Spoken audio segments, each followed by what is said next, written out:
May mga kapre na mas nakakatakot kasi hindi lang sila basta kapre. Narinig mo na ba ang tungkol sa isang kakaibang kapre? May mga kwento kasi sa Pilipinas na kahit ilang taon na ang lumipas ay patuloy pa rin kinukwento sa mga bagong henerasyon. Hindi dahil gusto lang manakot ng matatanda, kundi dahil may mga pangyayari talaga na hindi madaling ipaliwanag. Isa sa mga kwentong iyon ang tungkol sa isang kapre na hindi lang basta naninirahan sa puno. Ayon sa matatanda sa baryo namin, may nilalang daw noon na nagbago ng anyo at ugali. Kapre raw sa araw, pero aswang kapag gabi. Lumaki ako sa isang baryo sa gilid ng kagubatan sa Quezon. Tahimik at payapa naman ang lugar namin.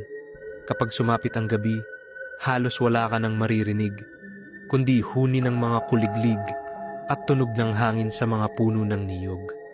Noong mga 20 taong gulang ako, may trabaho akong bantay sa maliit na taniman ng niyog ng tiyuhin ko.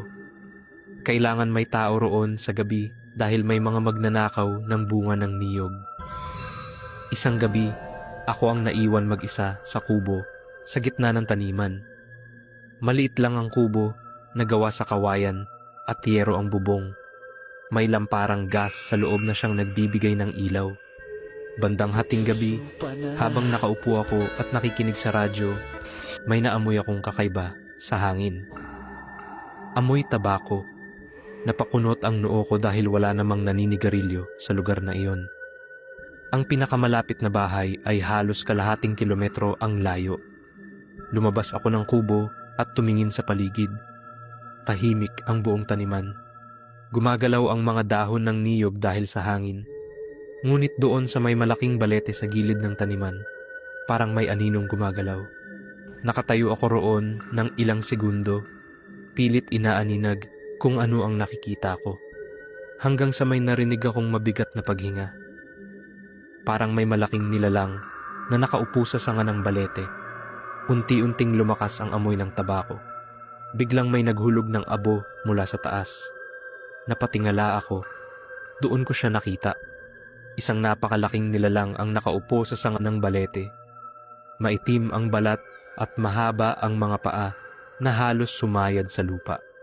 May hawak siyang malaking tabako na nagliliwanag ang dulo. Kapre, nanigas ang katawan ko sa kinatatayuan ko. Pero may kakaiba sa itsura niya.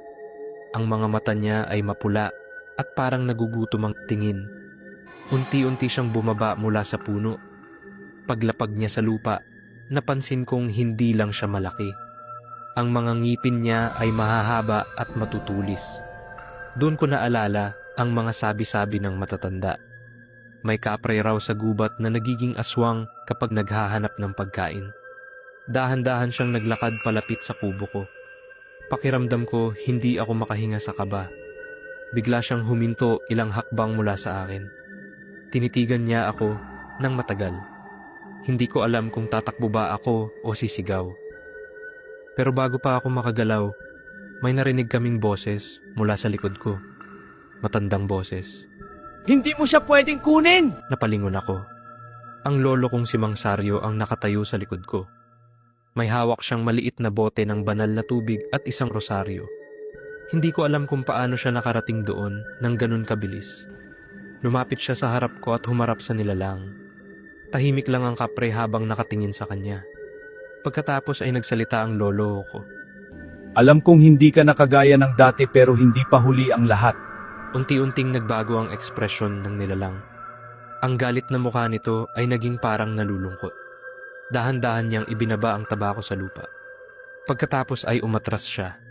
Naglakad siya pabalik sa balete at umakyat muli sa puno. Bago siya tuluyang mawala sa dilim, narinig ko ang mabigat niyang buntong hininga. Lumipas ang maraming buwan pagkatapos ng gabing iyon. Hindi na muling nakaamoy ng tabako sa taniman. Hindi na rin may nakakita ng anino sa balete.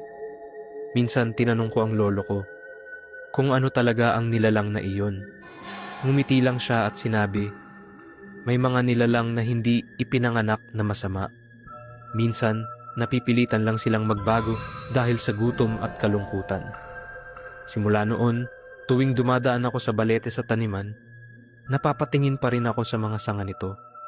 Hindi dahil sa takot, kundi dahil umaasa akong kung naroon man ang kapre na iyon, natagpuan na niya ang kapayapaan na matagal niyang hinahanap. At sa tahimik na taniman sa gabi, ang tanging naririnig ko na lang ay ang hangin sa mga dahon ng niyog. Wala na ang amoy ng tabako, at wala na rin ang anino ng aswang na kapre.